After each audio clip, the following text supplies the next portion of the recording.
Bagaimana dengan bacaan Quran kepada orang yang sudah meninggal dunia? Apakah dia sampai? Di sini ada dua pendapat. Pendapat yang pertama, dari kalangan Hanafiyah Malikiyah, mereka katakan tidak sampai. Meskipun yang membacakan itu adalah anak mereka sendiri. Itu tidak sampai.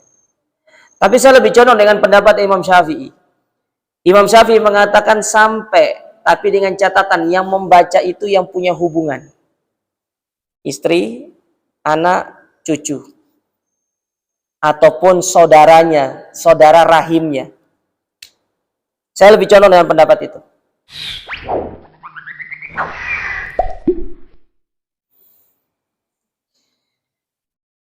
Assalamualaikum warahmatullahi wabarakatuh.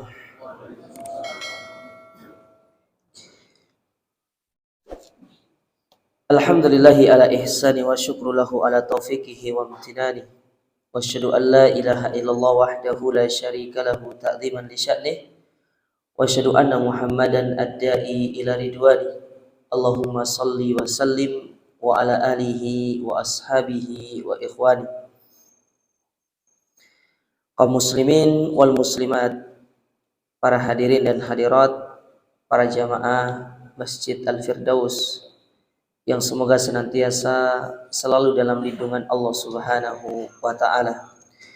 Alhamdulillah, puji dan syukur kita panjatkan kepada Allah Subhanahu wa taala atas segala nikmat yang Allah berikan kepada kita sampai saat ini. Nikmat iman, nikmat Islam, nikmat kita masih beribadah kepada Allah Ta'ala.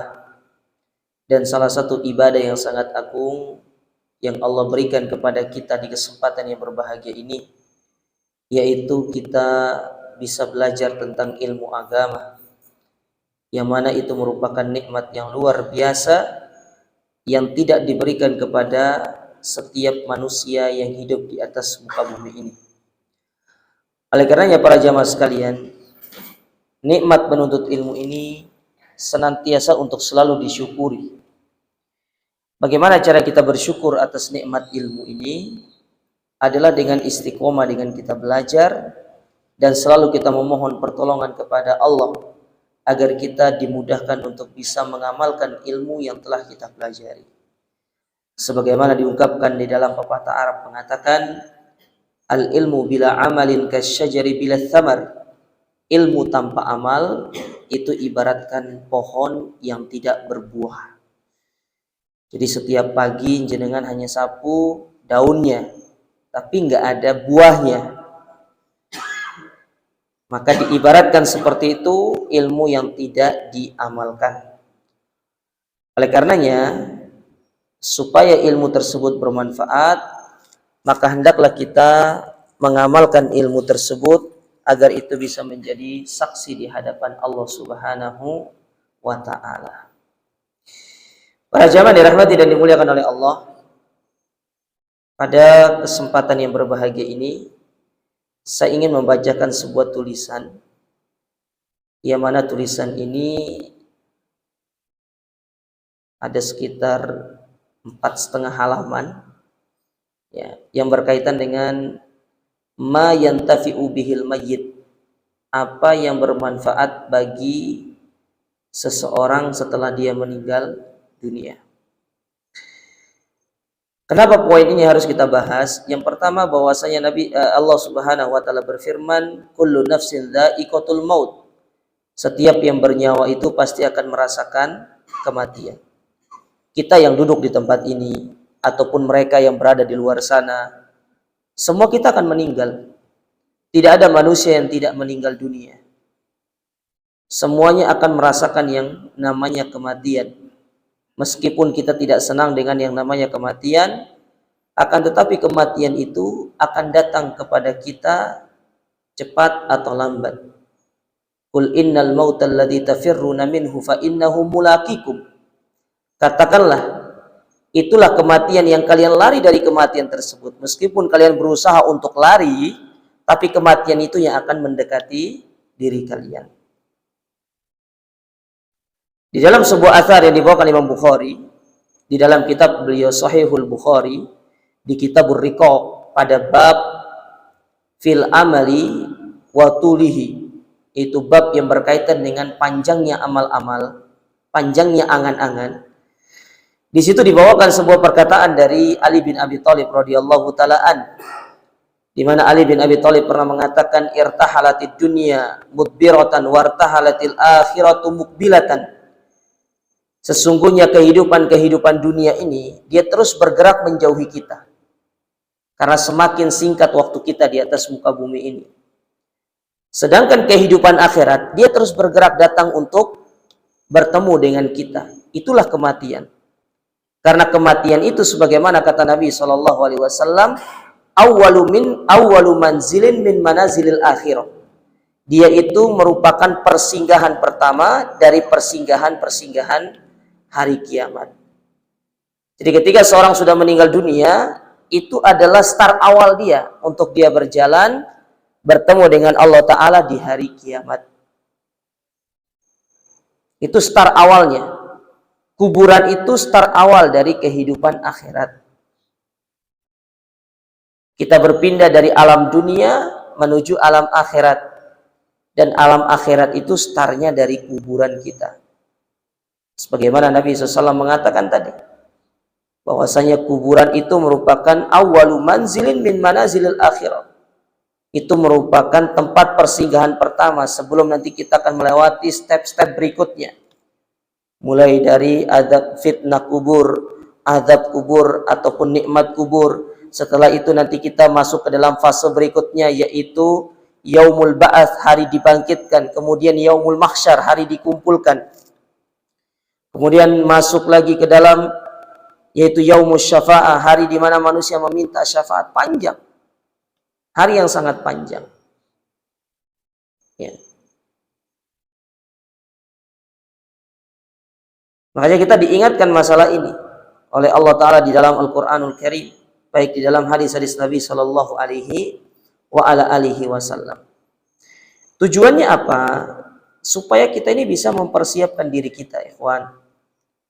Kita jangan merasa aman dari yang namanya kematian.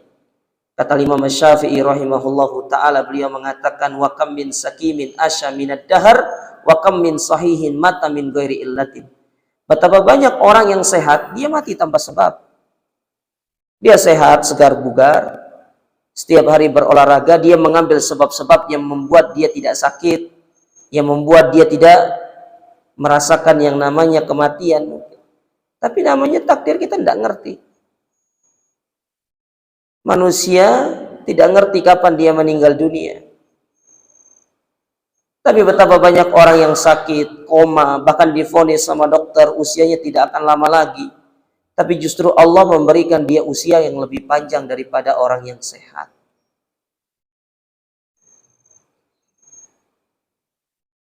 Nah, oleh karena ya jamaah sekalian, kondisi ini adalah kondisi yang tidak bisa kita lari darinya, itu kondisi kematian.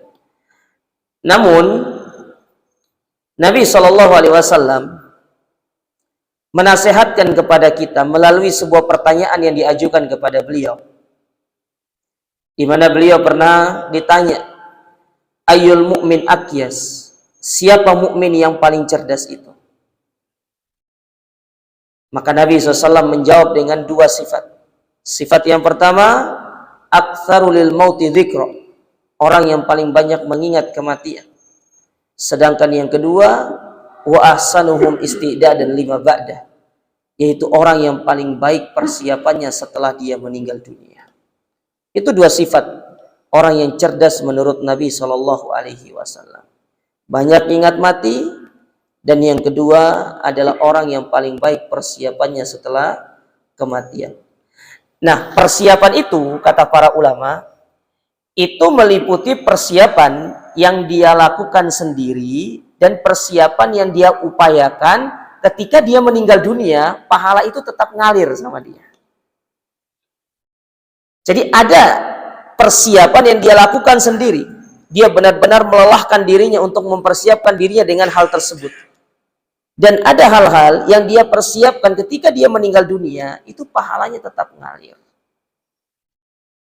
baik itu entah diwasiatkan kepada keluarganya atau memang dia mengambil amalan-amalan yang amalan tersebut tidak akan terputus pahalanya meskipun dia sudah meninggal dunia.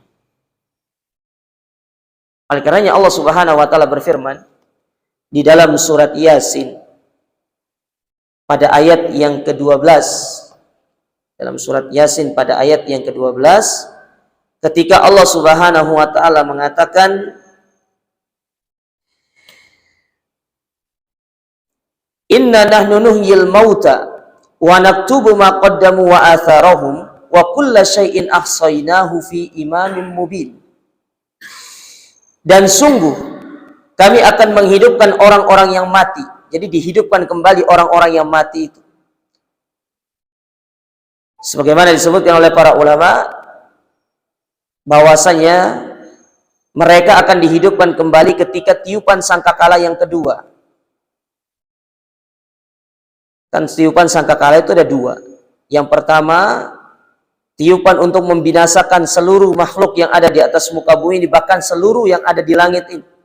Semuanya dibinasakan, dihancurkan semuanya oleh Allah Ta'ala.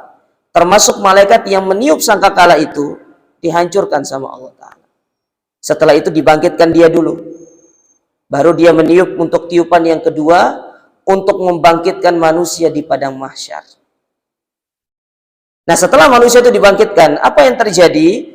Wa naktubu ma qaddamu wa atharahum. Kemudian kami akan mencatat apa yang telah mereka kerjakan dan bekas-bekas yang mereka tinggalkan selama di dunia ini. Jadi segala perbuatan itu dicatat.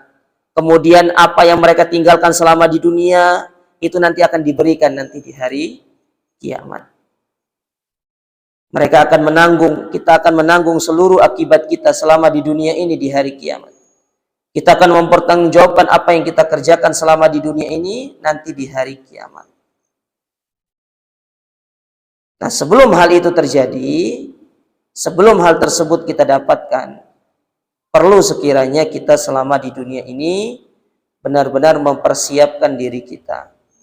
Baik dalam masalah kita mempersiapkan diri kita dari sifat pribadi tadi, kita lelahkan diri kita dengan amal ibadah, atau kita menyiapkan hal-hal yang itu sifatnya itu bisa bermanfaat bagi kita, baik ketika kita sudah meninggal dunia. Tapi di sini ada beberapa amalan yang sekiranya bisa kita lakukan, atau mungkin bisa kita wasiatkan kepada keluarga-keluarga kita tatkala kita sudah meninggal dunia, ataupun kita ingin melakukannya kepada karib kerabat kita, entah kepada orang tua kita, mungkin kepada saudara-saudara kita.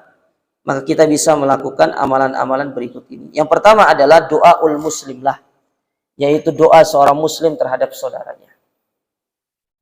Jadi ini amalan yang bisa kita lakukan pertama, mendoakan mereka. Dan itu yang sering kita dengar dari para khotib ketika mereka berkhutbah. Di akhir-akhir khutbah, para khotib biasanya sering mengatakan, Allahumma gfir lil muslimina wal muslimat wal mu'minina wal mu'minat al ahya'i minhum wal amwat. Ya Allah, ampunilah orang-orang beriman dari kalangan laki-laki ataupun perempuan, yang muslim laki-laki ataupun perempuan, yang masih hidup ataupun yang sudah meninggal dunia. Jadi mendoakan saudara kita yang sudah meninggal dunia itu didengar sama Allah Subhanahu wa ta'ala. Berdasarkan riwayat yang datang dari Nabi SAW, ketika Nabi sedang menguburkan sahabat beliau, beberapa sahabat beliau datang bersama para sahabat yang lainnya di kuburan Baqi. Kemudian setelah mayit itu dimasukkan ke dalam liang lahatnya, kemudian dikuburkan, lalu Nabi SAW mengatakan kepada para sahabat yang lainnya, istaghfiru li akhikum, mintakanlah ampun untuk saudara-saudara kalian sekarang ini yang sedang dikubur ini. Fa innahul ana yus'al, karena sekarang dia itu sedang akan ditanya. Jadi kita pulang ini dia akan ditanya oleh malaikat Munkar dan Nakir. Was'alullaha lahu tasbit, dan minta kepada Allah supaya Allah memberikan dia ketetapan di dalam dia bisa menjawab pertanyaan Munkar dan Nakir.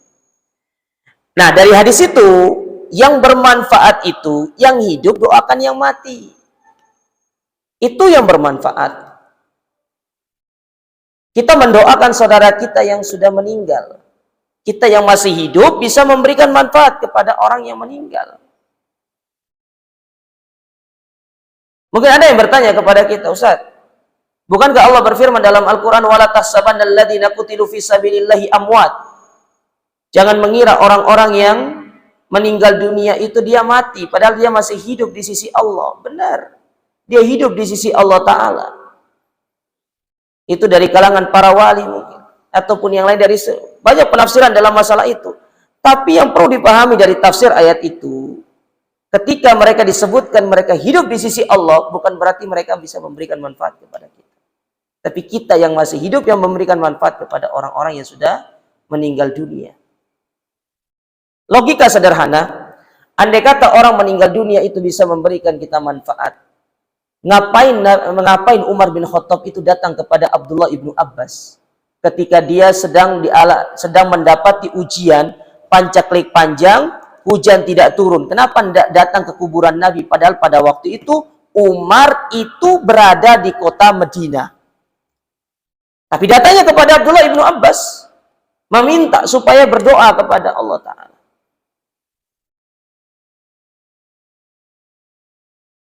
Nah, kita yang masih hidup ini, doakan keluarga kita, doakan orang tua kita, doakan karib kerabat kita, sanak famili kita,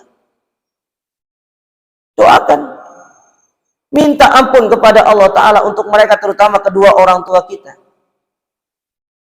Mungkin kita tidak sempat berbakti ketika mereka masih hidup. Caranya sekarang itu kita mendoakan mereka.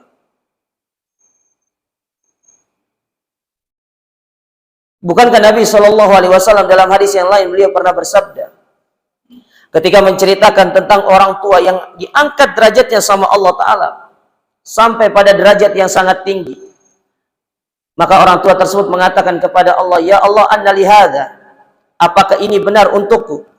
Sementara amalku di dunia itu tidak banyak, aku tidak melakukan amal yang banyak selama di dunia. Maka apa jawaban Allah kepada dia? Hadza bisababi istighfari walidika.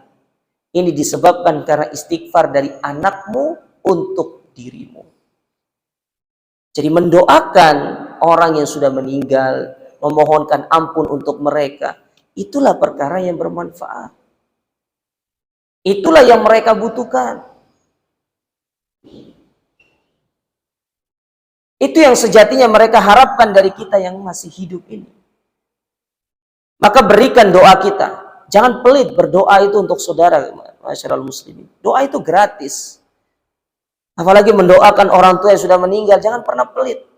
Kalau bisa setiap doa antum yang antum panjatkan, jangan pernah kosong dari antum mendoakan kedua orang tua antum yang sudah meninggal dunia. Karena itu sebagai bentuk bakti kita kepada mereka setelah mereka meninggal dunia. Karena kalau kita berbicara tentang bakti anak kepada orang tua setelah mereka meninggal dunia banyak. Salah satunya itu yang paling utama, itu mendoakan mereka. Jangan sampai putus kita mendoakan mereka. Selagi kita mampu untuk mendoakan mereka, kita doakan terus, kita doakan mereka. Karena ini merupakan amalan yang luar biasa, amalan yang penting, yang terkadang hampir sebagian besar anak dia lupa mendoakan kedua orang tuanya ketika masih hidup, baik setelah dia sudah meninggal dunia. Banyak anak yang lupa untuk mendoakan kedua orang tuanya. Fa subhanallah jemaah. Alangkah ruginya kita orang tua punya anak yang tidak pernah mendoakan kita.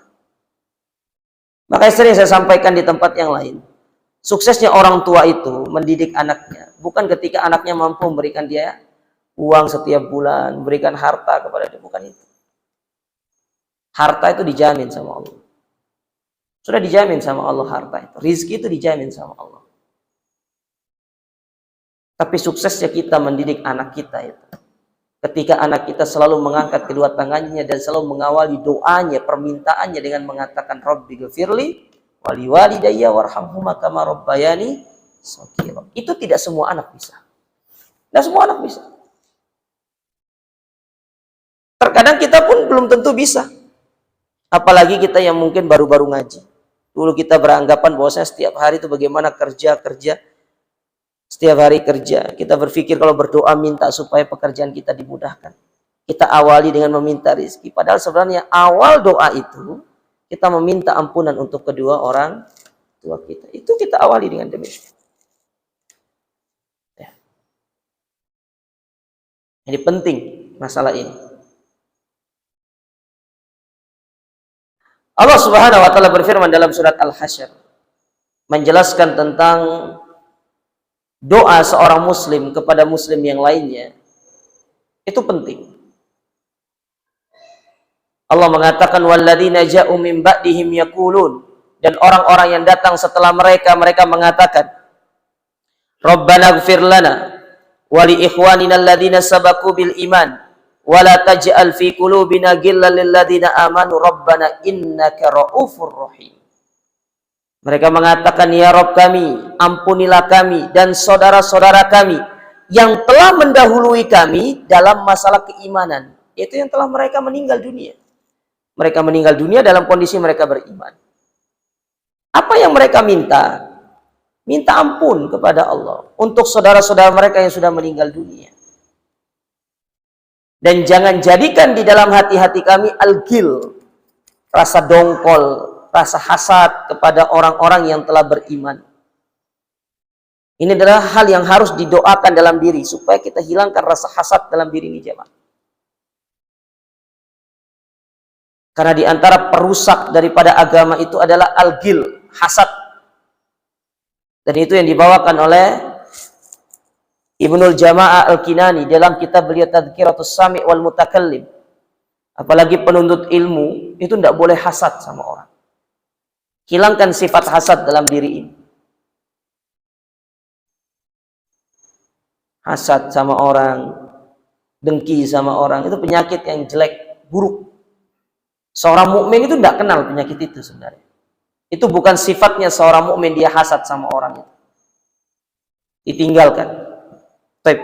Jadi yang menjadi syahid dalam ayat ini yaitu Allah mengatakan di situ yaqulu rabbana ighfir lana wa li ikhwanina alladziina sabaquna bil iman. Ampunilah dosa-dosa kami dan dosa orang-orang yang telah mendahului kami dalam keimanan yang sudah meninggal dunia. Baik itu para sahabat Rasul sallallahu alaihi wasallam, para tabi'in, doakan mereka.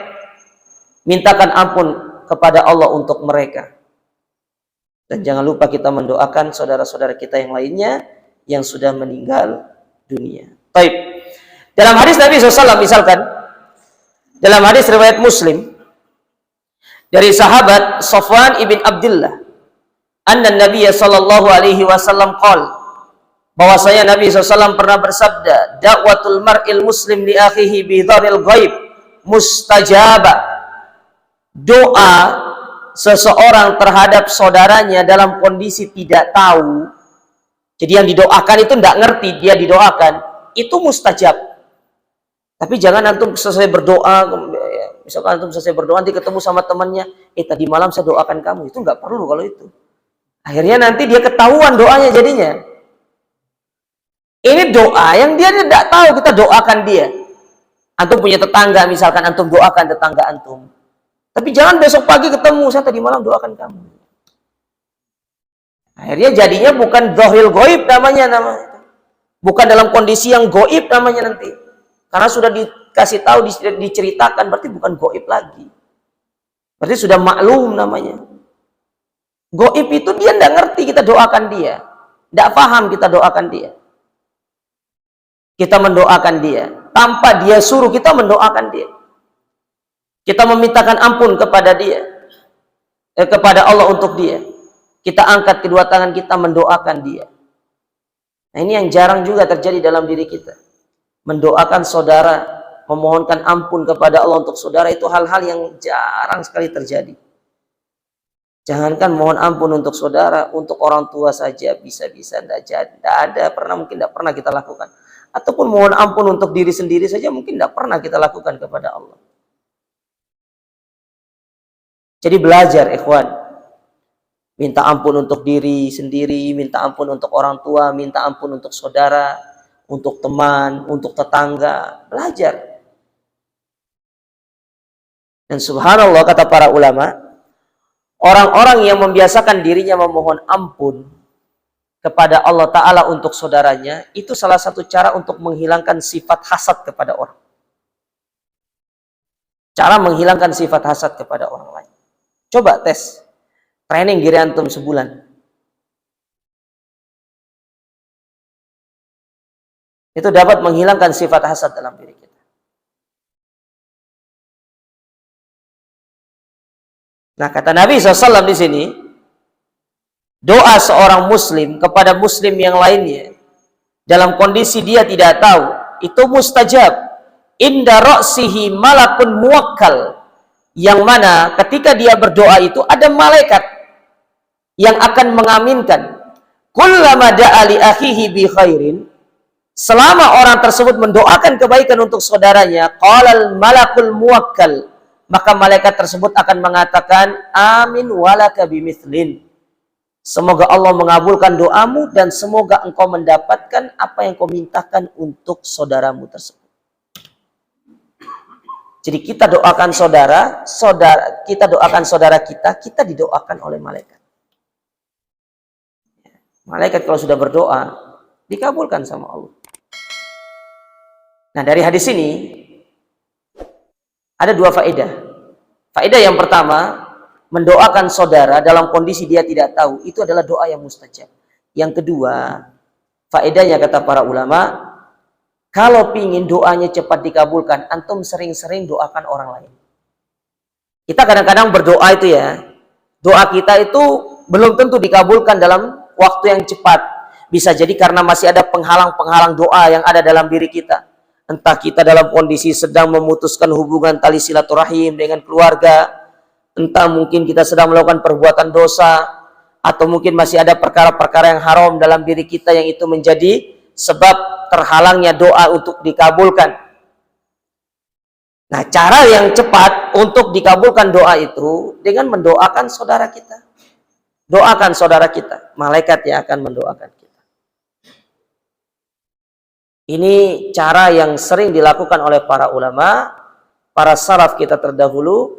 Ketika mereka itu menginginkan sesuatu dari Allah, mereka tidak langsung meminta kepada Allah. Istilah menyebutkan hal tersebut. Kebanyakan yang demikian. Biasanya mereka itu memohon kepada Allah Ta'ala supaya apa yang menjadi keinginan dari saudaranya itu dikabulkan. Kebanyakan seperti itu. Tapi bukan berarti kita tidak boleh minta langsung. Silakan minta langsung. Kita bahkan diperintahkan. Jadi mereka mendoakan saudaranya. Misalkan dia dengar saudaranya, dia pingin sesuatu, maka di dalam ibadahnya, di dalam sholatnya, di dalam kesempatan dia berdoa, dia mendoakan saudaranya. Ya Allah, semoga fulan ya mendapatkan apa yang dia inginkan. Niatnya dia mendoakan saudara supaya apa yang diinginkan pula dikabulkan sama Allah Ta'ala. Nah, coba dipraktekkan hal yang demikian. Doakan saudara kita ya. Karena keinginan kita ini banyak ya. Banyak keinginan kita. Bisa jadi doa-doa yang kita panjatkan selama ini belum kunjung dikabulkan. Bukan berarti tidak ada manfaatnya berdoa. Berdoa itu banyak manfaatnya. Tapi bisa jadi apa yang kita inginkan belum dikabulkan sama Allah Ta'ala karena ada penghalang-penghalang doa tersebut. Maka coba dengan cara kita mendoakan saudara kita supaya apa yang kita inginkan segera dikabulkan sama Allah Ta'ala. Itu yang pertama. Mendoakan saudara kita, memohonkan ampun untuk mereka. Yang kedua, di antara perkara yang bermanfaat untuk orang yang sudah meninggal dunia, qada'u waliyil mayyit as-shaum anhu wa fihi ahadits, yaitu mengqada' puasa. Mungkin orang tua kita dia itu pernah bernadar, jadi dia tidak sempat membayar nadar puasanya, kita bisa mengqada'kan untuk mereka. Atau dia punya hutang puasa misalkan, boleh untuk diqada'kan dengan niat untuk mengqada' puasa tersebut. Baik, di antara dalil-dalilnya yang menjelaskan tentang poin yang nomor 2 ini, yang pertama hadis Bukhari Muslim dari Aisyah radhiyallahu taala an, bahwasanya Rasul sallallahu alaihi wasallam pernah bersabda, "Man mata wa alaihi siyamun shoma anhu waliyuhu." Barang siapa yang meninggal dunia dan dia masih punya hutang puasa, maka yang mengqada'kan puasa itu adalah walinya.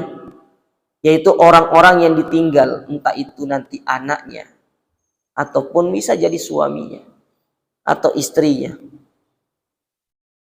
Tapi yang sering disebutkan oleh para ulama, umumnya kalau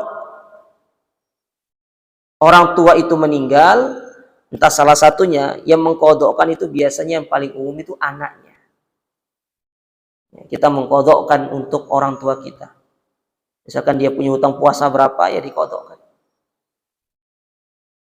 Ustadz, kalau anaknya tidak sanggup untuk mengkodok, mungkin karena dia punya penyakit atau riwayat penyakit yang kronis, maka dia boleh menggantinya dengan fidyah.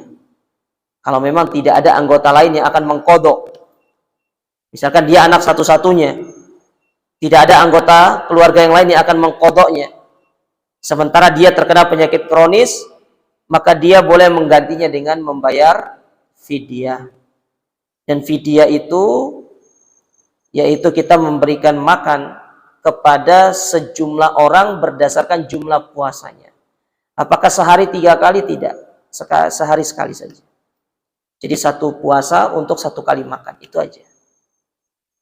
Adapun nominal fidyah itu dikembalikan kepada kebiasaan makan yang layak di satu tempat, di satu daerah. Misalkan Sidoarjo, nasi bungkus yang layak itu 15.000, ya harganya 15.000. Kalau misalkan dia majid itu punya hutang puasa 10, tinggal 10 kali 15.000, gitu aja. Dan ingat ya, fidyah itu dikeluarkan dalam bentuk makanan, baik yang masih mentah ataupun yang sudah jadi, bukan dikasihkan uang. Kesalahan yang terjadi itu membayar fidyah itu dalam bentuk uang. Yang kita keluarkan itu dalam bentuk makanan, baik bahan makanan yang belum jadi ataupun yang sudah siap makan. Kalau belum jadi ya seperti beras, misalkan 15.000 dapat beras berapa? 1 kilo itu berapa harganya? Taruh ada 12.000 misalkan. 3.000 sisanya antum beli telur kah, beli apakah sebagai tambahannya. Atau kalau tidak mau ribet berikan beras, berikan nasi yang sudah jadi. Tinggal dimakan. Bagikan kepada orang-orang yang membutuhkan. Nah, itu diantara kriteria cara membayar fidyah disebutkan oleh para ulama kita. Tapi itu hadis yang pertama. Hadis yang kedua,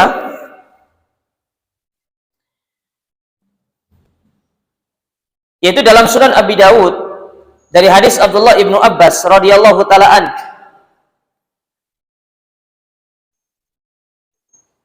Abdullah ibnu Abbas pernah menceritakan anna imra'atan raqibatil bahr fanadarat in najjahallahu an tasuma syahran. Pernah satu ketika ada seorang wanita, dia naik perahu. Nah, di tengah dia naik perahu itu ombaknya besar, gede, takut.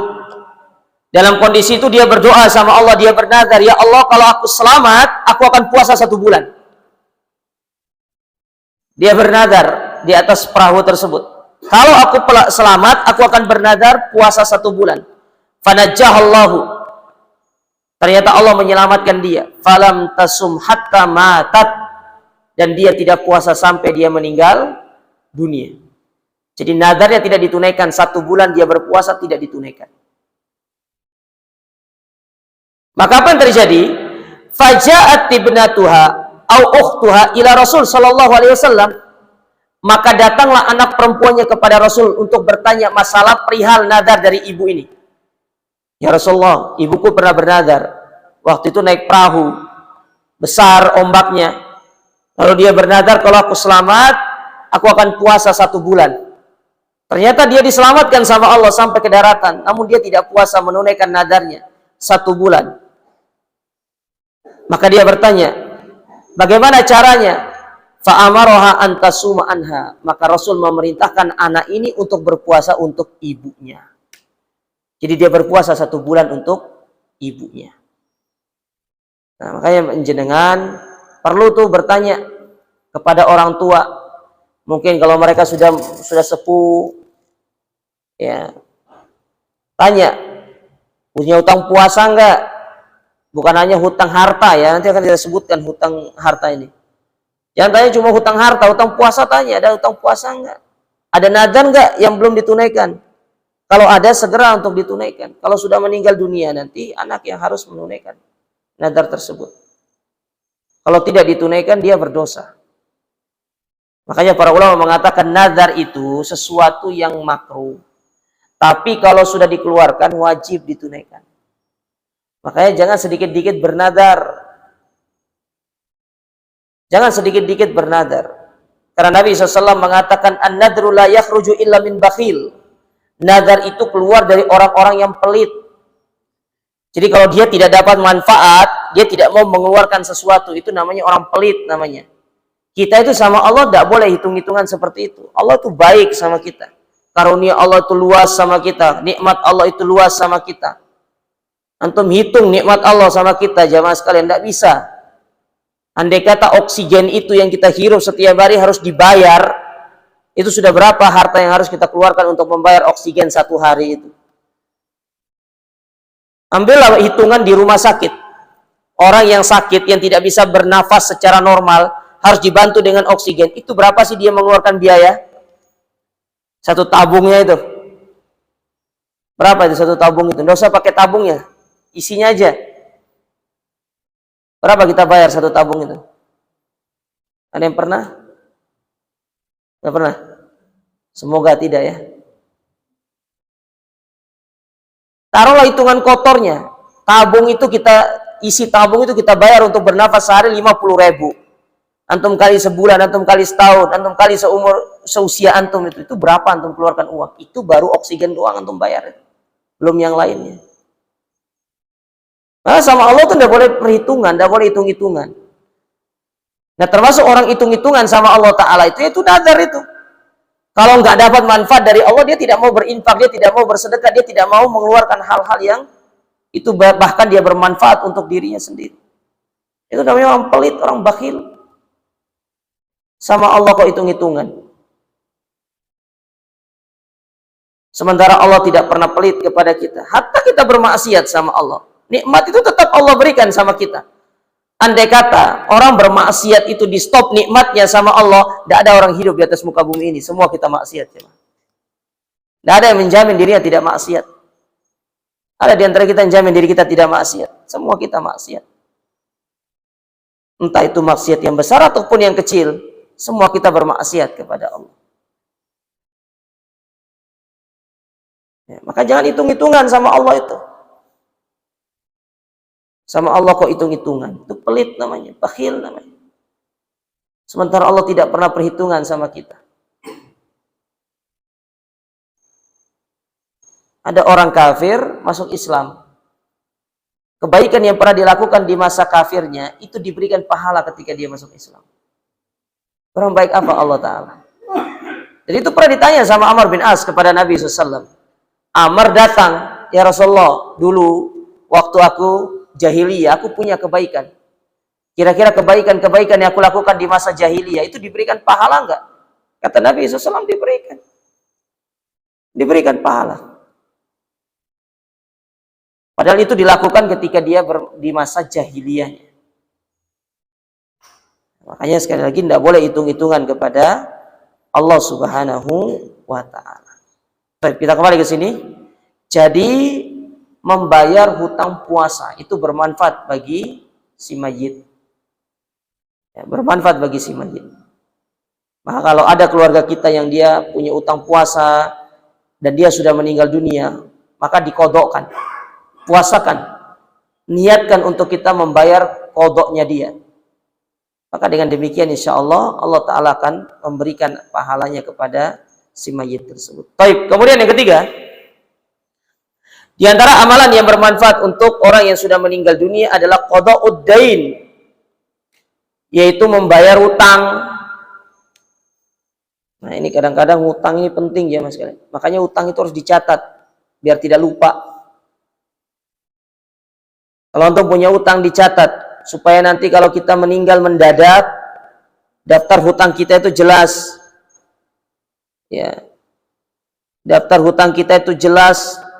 Kemudian anggota keluarga kita bisa membayar hutang itu dengan jelas. Karena kalau orang meninggal dunia dalam kondisi dia masih punya hutang, maka ruhnya itu tertahan. Jadi ruhnya itu tertahan dia sampai hutangnya itu dilunasi. Nabi SAW ketika hendak mensolatkan seorang sahabat, maka Nabi bertanya, apakah dia punya hutang?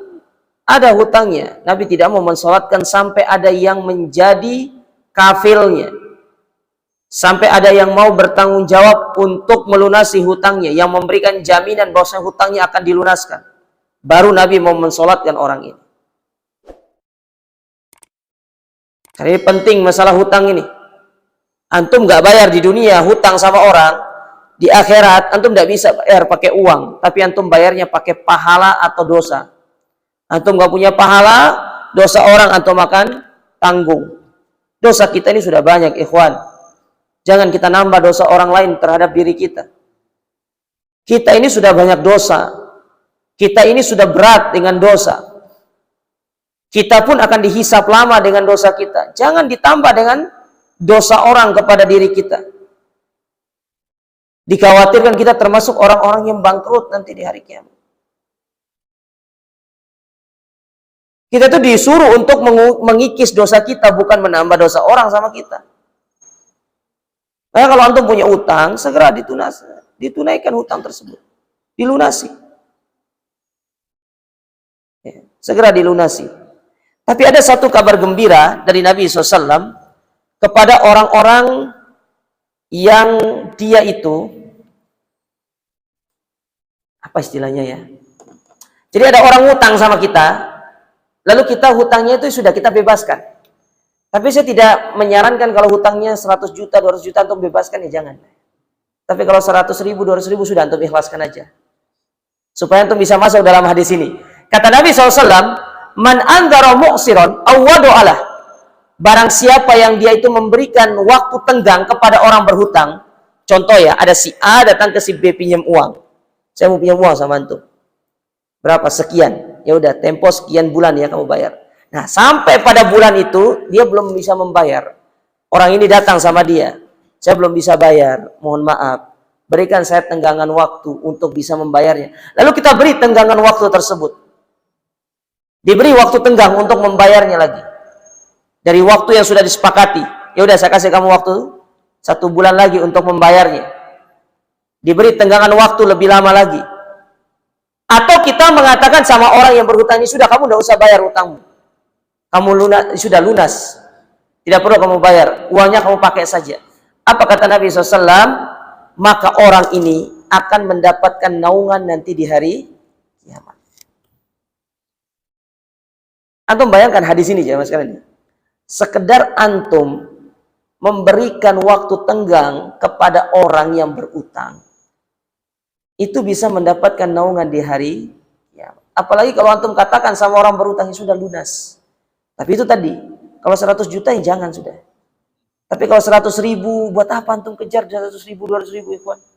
Lebih baik antum masuk ke dalam hadis ini, mendapatkan naungan di hari kiamat. Tapi disebutkan oleh para ulama, jangan semerta-merta antum itu langsung mengatakannya sudah lunas, jangan. Biarkan dia berusaha untuk mengganti uang antum dulu. Setelah dia sudah berusaha dan ingin mengembalikan, disitulah antum mengatakan sama dia, ya sudah, kamu ambil saja uangnya, tidak usah dikembalikan. Supaya ada tanggung jawab dia untuk mengembalikan hutang itu. Paham ya maksudnya ya? Ya. Jangan nanti pas baru datang, ya saya mau punya uang sama antum. Nih, kasih, ya sudah, lunas, nggak usah kamu ganti. Jangan ngomong itu dulu. Biarkan dia berusaha untuk ganti dulu. Ketika dia sudah datang sama kita membayar hutang itu, nih saya bayar hutangnya, ya sudah kamu ambil saja, kamu gunakan. Hutangmu sudah saya anggap lunas. Itu mendapatkan pahala luar biasa, jemaah. Berada di bawah naungan arsy Allah Ta'ala di hari kiamat. Ya. Makanya dulu para sahabat, kalau ada sahabat lain yang ngutang, itu senang kalau diberikan waktu tenggang itu. Tapi para sahabat paham, mereka diberikan waktu tenggang, mereka lunasi. Kalau kita enggak, diberikan waktu tenggang malah molor terus. Ya, malah kesenangan. Bahkan ngajak temannya, kamu ngutang sama bapak itu. Kenapa? Dia orangnya baik. Kalau kita enggak bayar bulan ini, dikasih waktu lagi 1 bulan. Ya, lama-lama bangkrut kita, Pak. Ya. Nah itu antum paham, orang-orang yang antum bisa berikan tenggangan waktu atau tidak, itu antum harus bisa pahami orang. Karena kadang-kadang banyak orang yang meremehkan masalah ini ya. Cuma itu keutamaannya. Orang yang memberikan tenggangan utang itu diberikan atau dijamin oleh Nabi SAW akan mendapatkan naungan nanti di hari kiamat. Ingat hari kiamat itu panas, ikhwan. Panas. Tidak ada alas kaki, tidak berpakaian. Matahari didekatkan dari kepala sejauh 1 mil. Tidak ada pohon. Antum mau berlindung di mana? Kecuali satu tempat berlindung itu. Di bawah arasnya Allah, itu yang tidak kepanasan. Antum cari pohon di sana, pohon beringin nggak ada. Cari pohon kelapa, pohon mangga, apalagi nggak ada. Hanya satu tempat orang itu bernaung dari panasnya matahari itu, di bawah arasnya Allah. Dan sifat-sifat orang yang berada di bawah arasnya Allah semua telah disebutkan sama Nabi SAW. Pemimpin yang adil, orang yang saling mencintai karena Allah, pemuda yang tumbuh karena dia beribadah kepada Allah. Ya, orang yang hatinya terpaut dengan masjid, dia selalu rindu ingin datang ke masjid, dengar adzan langsung tutup pekerjaannya datang ke masjid. Kalau kita enggak, adzan langsung suruh cepat ayo cepat, customernya suruh cepat bayar. Itu kita kan gitu. Karena kadang-kadang ujian orang yang dagang itu ujiannya di saat dia adzan itu. Datang banyak customer, di situ ujiannya apakah dia mendahului adzan Allah atau dia mendahului customernya. Nah, oleh karenanya bayar utang itu penting ya. Jadi bayar utang itu. Supaya orang-orang yang meninggal dengan membawa hutang itu, jadi ruhnya tidak tertahan dia, tidak ngambang. Ya. Makanya harta warisan itu sebelum dibagikan ada beberapa hal yang harus dikeluarkan dulu dari harta warisan itu. Yang pertama hutang, yang kedua wasiat. Itu dikeluarkan semua. Setelah semuanya bersih dari apa-apa itu, dari hal-hal yang demikian, baru harta warisan itu dibagikan kepada ahli warisnya. Jangan nanti dibagikan dulu baru mikirin utang. Salah, itu keliru. Keluarkan dulu utangnya berapa, wasiatnya apa, itu saja ditunaikan terlebih dahulu. Mungkin pernah orang tua berwasiat, nanti kalau saya meninggal dunia tidak sempat umroh, tolong badalkan saya. Itu wasiat, tunaikan. Wajib kita menunaikan. Dan itu uangnya kita ambil dari harta yang ditinggalkan oleh orang tua kita.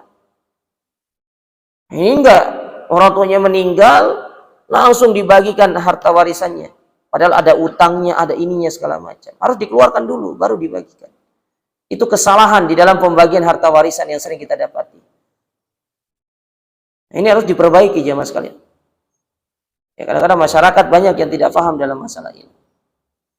Baik, itu yang ketiga. Yang keempat, di antara amalan yang bisa bermanfaat bagi orang yang sudah meninggal dunia, yaitu ma yaf'aluhu al-walad as-salih minal a'mali salihah fa inna liwalidayhi mithla ajrihi duna an yanqusa min ajrihi syai'.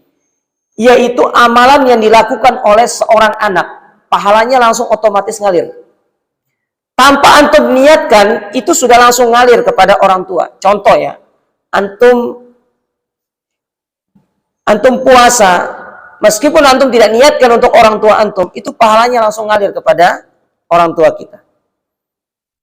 Antum belajar, antum sholat, intinya amal soleh itu, pahalanya itu ngalir kepada orang tua secara otomatis, tanpa harus diniatkan.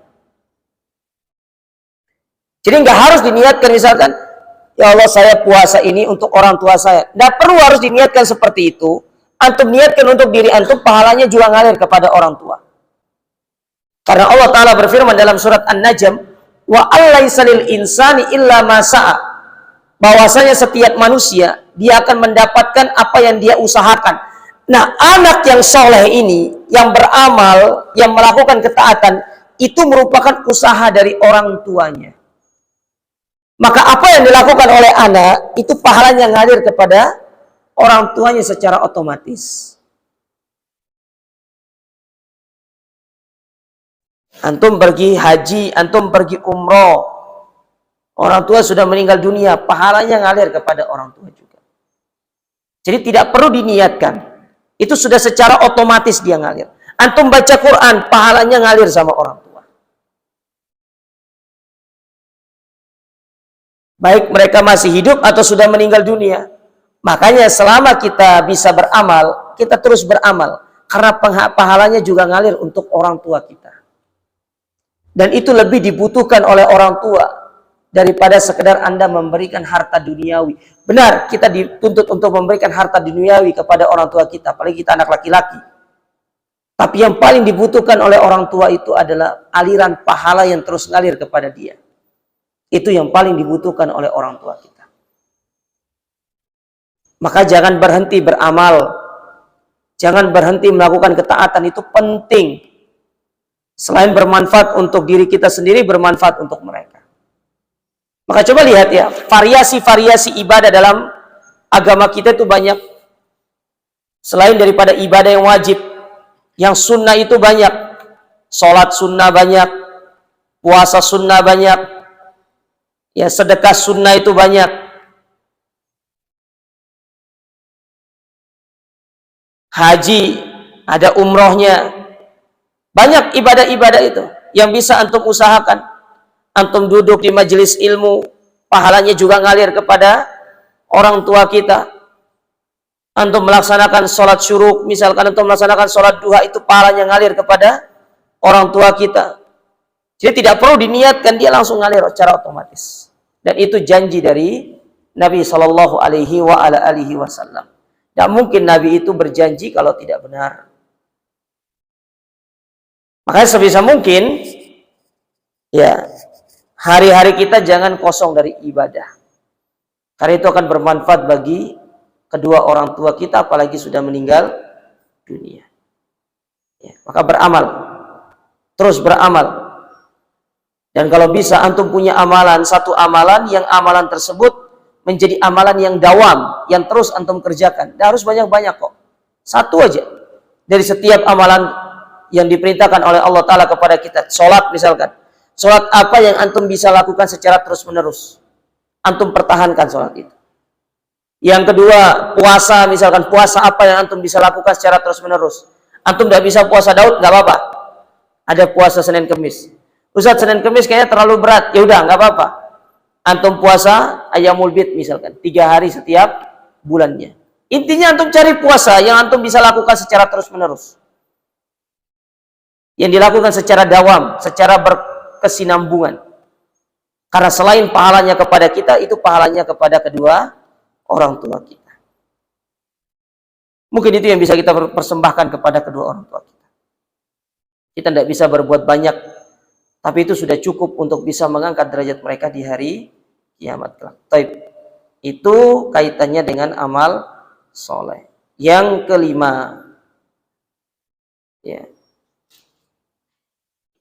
yaitu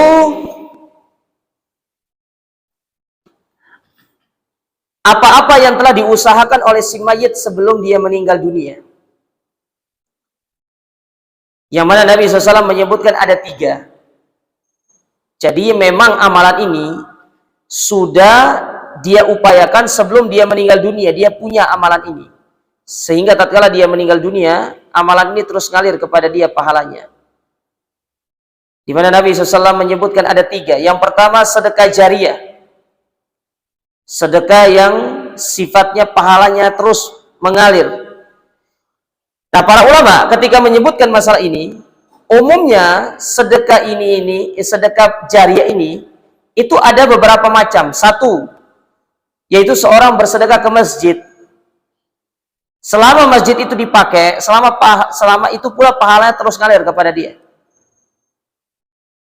Jadi sedekah ke masjid itu bagian daripada sedekah jariyah. Atau yang kedua, kata para ulama, yaitu jenengan, ya misalkan ya, pingin nih, anak jenengan sudah tidak ada lagi yang sekolah agama. Jenengan cari satu orang, jenengan sekolahkan agama. Kalau dia bisa menjadi seorang da'i, pahalanya ngalir sama antum terus. Selama dia berdakwah, selama itu pula pahalanya ngalir sama antum. Itu kalau antum mampu. Tapi kalau nggak mampu juga nggak apa-apa. Tapi paling tidak antum harus punya sedekah jariyah, itu harus ada. Antum harus meninggalkan sedekah jariah setelah antum meninggal dunia. Ya, antum infak ke masjid, antum dengar ada masjid ya direnovasi, antum bantu, antum infakkan harta antum di situ. Ya. Meskipun itu hanya sekedar 1 sak semen, itu sudah dihitung pahala jariah. Ustaz, saya mampunya cuma 10 bat, enggak apa-apa, batu bata antum belikan. Saya cuma mampunya itu 1 kotak keramik, enggak apa-apa. Selama masjid itu dipakai, selama itu pula antum diberikan pahala sama Allah Ta'ala. Terus gimana kalau seandainya masjidnya dipakai, Ustaz? Kemudian dialihfungsikan, berarti sudah stop pahala antum. Makanya jangan berdoa masjidnya dialihfungsikan. Berdoalah masjid itu terus dipakai sampai hari kiamat. Biar pahalanya terus ngalir kepada kita sampai hari kiamat. Nah, itu diantaranya kata para ulama, yaitu bersedekah ke masjid. Yang kedua, yaitu ilmu yang diajarkan. Ilmu yang diajarkan. Antum mungkin tidak bisa menjadi seorang dai, paling tidak antum ajarkan ilmu antum sama anak istri antum. Karena selama mereka itu mengamalkan ilmu yang antum ajarkan, selama itu pula pahala antum dapatkan. Maka ada sebuah istilah dari kalangan para ulama kita begini. Memang kita tidak dituntut untuk menjadi dai yang sifatnya umum, tapi kita dituntut menjadi dai yang sifatnya khusus untuk keluarga kita. Karena Allah Ta'ala berfirman dalam Al-Quran, ya ayyuhalladzina amanu qu anfusakum wa ahlikum. Nah, jadi antum itu dai, ikhwan. Makanya ibu-ibu, dai di rumah itu tuh suami. Jangan kebalik nanti. Istri yang ceramain suaminya. Nanti dipanggil suaminya, bapak sini, duduk. Saya mau ceramah.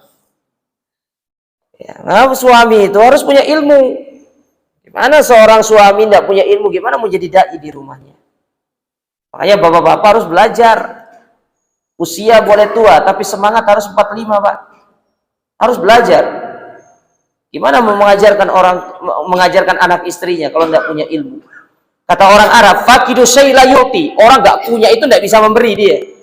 Gimana antum mau berikan ilmu sementara antum tidak punya ilmu sama diri antum sendiri, nggak punya ilmu? Gimana antum mau kasih sama istri dan anak antum? Makanya belajar. Ada pengajian itu duduk, dengarkan. Nanti pulang ke rumah sampaikan. Tadi bapak belajar ini, jadi harus begini, begini, begini.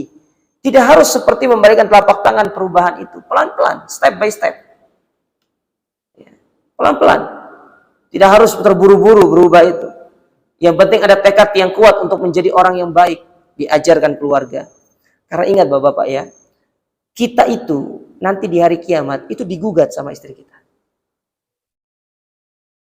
Gugatannya itu bukan karena harta, tapi gugatannya karena kita tidak pernah ngajar dia tentang ilmu agama.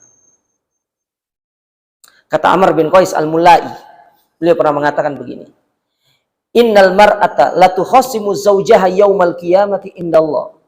Sesungguhnya seorang istri itu akan menggugat suaminya di hari kiamat di hadapan Allah. Apa bentuk gugatannya? Hadza zauji la yu'allimuni wa la yu'addibuni wa ya'tini bihubzis suq. Suamiku ini ya Allah tidak pernah ngajariku ilmu agama, tidak pernah ngajariku tentang adab akhlak, tidak pernah mengajarkan aku tentang perintah-perintah di dalam agama ini, tidak pernah mengajariku tentang larangan-larangan dalam agama ini. Dia hanya sibuk memberikan materi-materi duniawi kepadaku. Itu gugatan istri kepada kita nanti. Maka sebelum gugatan itu dilayangkan kepada kita di pengadilan Allah, sekarang saatnya di dunia Anda ajarkan istri dan anak-anak antum. Kalau antum punya istri ya satu saja. Kalau istri-istri ya beda hal kalau itu. Antum mau istri-istri atau istri, Pak? Ya, oh istri. Satu berarti ya. Atau istri. Istri gitu kan. Berarti 3 istrinya. Ya. Jadi ilmu yang diajarkan, ajarkan sama anak antum. Subhanallah kata para ulama ya. Sekedar mengajarkan doa, makan, doa, selesai makan, itu manfaatnya besar jemaah sekalian. Itu pengaruhnya besar dalam diri seorang anak. Apalagi antum bisa ajarkan doa-doa yang lain, doa keluar masuk rumah, doa keluar masuk kamar mandi, doa mau tidur, doa bangun tidur. Sudah ajarkan yang itu dulu. Apalagi anak kita masih kecil-kecil, masih anak TK, anak SD. Antum anak TK, anak SD, antum ajarkan, nak, tauhid itu dibagi 3, nggak ngerti dia. Sampai putih burung gagak nggak ngerti dia, Pak. Tauhid itu bagi 3, rububiyah, uluhiyah, asma wa sifat. Kata anaknya, opo gitu. Nggak ngerti dia. Yang antum ajarkan usia segitu itu doa. Antum kenalkan kepada dia tentang Allah secara umum. Nah, Allah itu yang menciptakan ini semuanya. Kita itu diciptakan sama Allah. Jangan nanti anak TK, anak SD diajarkan. Nah, dalam Islam itu ada kelompok namanya Mu'tazilah, begini-begini. Nggak ngerti dia. Nggak paham dia. Nah, ilmu diajarkan. Ya. Oleh karenanya, saya secara pribadi, saya tuh nggak punya harta. Saya mau berikan sama antum nggak punya. Saya cuma punya ilmu.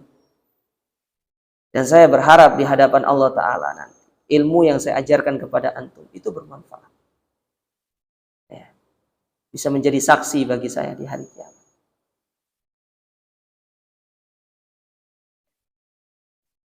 Kemudian yang ketiga, yaitu wawaladin solihin yad'ulah, anak yang soleh yang mendoakan kedua orang tuanya. Nah, sebenarnya itu masuk ke dalam poin yang pertama, cuma disebutkan oleh Nabi SAW secara berbeda, karena ini penting doa anak ini. Makanya wasiatkan anak itu kalau sudah meninggal dunia kita nanti ya, doakan, wasiatkan kepada dia supaya kita itu bisa didoakan terus sama mereka. Baik, itu yang kelima. Saya tambah lagi satu, yang keenam, di antara amalan yang sangat bermanfaat bagi orang yang sudah meninggal dunia itu adalah sedekah. Sedekah, Pak. Tidak sedekah atas nama mayit. Ya, silakan. Misalkan kita sedekah atas nama orang tua kita boleh. Pahalanya sampai. Karena pernah satu ketika Nabi SAW didatangi oleh seorang datang bertanya kepada beliau, ya Rasulullah, orang tuaku sudah meninggal dunia. Apakah aku bersedekah untuk dirinya? Kata Nabi, na'am, silakan. Artinya pahalanya nyampe. Ya, pahalanya nyampe. Baik.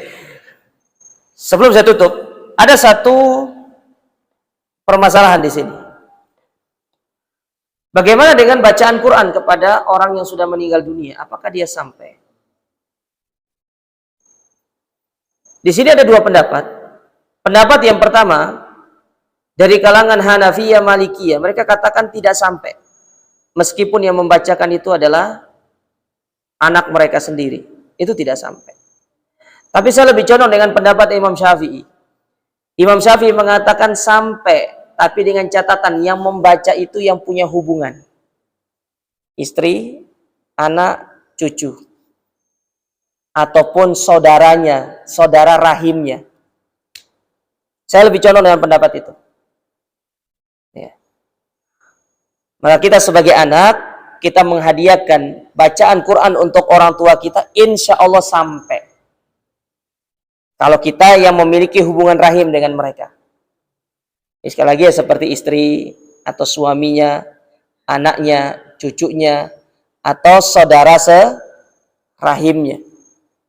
Misalkan kita punya adik kita, insya Allah itu sampai. Dan saya lebih condong dengan pendapat ini. Karena sebagian para ulama mengatakan dia tidak sampai. Ya. Dan itu masuk ke dalam kategori amalan yang sifatnya umum. Jadi amal soleh yang sifatnya umum. Ya. Nah, ini permasalahan yang sering terjadi. Apakah baca Quran itu sampai kepada orang yang meninggal dunia? Kita katakan berdasarkan pendapat Imam Syafi'i. Dan ini dibawakan di dalam kitab-kitab Syafi'iyah. Dia sampai dengan syarat itu tadi. Yang membaca itu adalah orang-orang yang memang memiliki hubungan. Anak antum, istri antum, cucu, ya, atau mungkin saudara, atau orang tuanya, itu sampai. Ya. Tapi meskipun antum tidak meniatkan secara khusus untuk orang-orang yang sudah meninggal, kita kembali lagi kepada poin yang keberapa tadi? Poin yang keempat tadi, bahwasanya seluruh amal soleh yang kita lakukan itu secara otomatis akan mengalir kepada orang yang sudah meninggal. Jadi tanpa harus diniatkan secara khusus. Ada anak ngaji, tidak perlu diniatkan secara khusus, misalkan saya mau ngaji ini untuk orang tua saya. Ya, karena kalau diniatkan untuk orang tua, pahalanya cuma satu, untuk orang tua aja. Tapi kalau antum baca secara umum, pahalanya dua, untuk antum dan untuk orang tua antum. Bisa dipahami ya? Ya, baik. Ini mungkin yang bisa kami sampaikan ya para jamaah sekalian, dari amalan-amalan yang itu bermanfaat bagi si mayit, dan semoga ini bisa menjadi renungan kita dan kita upayakan hal-hal ini ada pada diri kita sebelum kita meninggal dunia kelak. Tapi kita tutup dengan kita berdoa kepada Allah Subhanahu wa taala. Semoga Allah Subhanahu wa taala mendengarkan segala apa yang menjadi permohonan kita, doa-doa kita, dan mengampuni segala dosa-dosa kita. Allahumma shalli ala Muhammad wa ala ali Muhammad kama shallaita ala Ibrahim wa ala Ibrahim innaka Hamidum Majid. Wa barik ala Muhammad wa ala ali Muhammad kama barakta ala Ibrahim wa ala Ibrahim innaka Hamidum Majid. Allahumma ighfir lil muslimina wal muslimat wal mu'minina wal mu'minat al ahya'i minhum wal amwat. Allahumma aslih lana dinana alladhi huwa ismatu amrina wa aslih lana dunyana allati fiha ma'ashuna wa aslih lana akhiratana allati fiha ma'aduna waj'alil hayata ziyadatan lana fi kulli khair waj'alil mauta rahatan lana min kulli syarr. Allahumma arinal haqqa haqqa warzuqna ittiba'a wa arinal batila batila warzuqna tinabah. Allahumma inna nas'alukal huda wat tuqa wal iffata wal ghina. Allahumma inna nas'alukal huda wat tuqa wal iffata wal ghina. Rabbana la tuzigh qulubana ba'da idh hadaitana wa hab lana min ladunka rahmah innaka antal wahhab. Rabbana atina fid dunya hasanah wa fil akhirati hasanah wa qina adzabannar. Wa sallallahu ala nabiyyina Muhammad wa ala alihi wasallam wa akhiru da'wana alhamdulillahi rabbil alamin. Subhanakallahumma rabbana wa bihamdika asyhadu an la ilaha illa anta astaghfiruka wa atubu ilaik. Wassalamualaikum warahmatullahi wabarakatuh.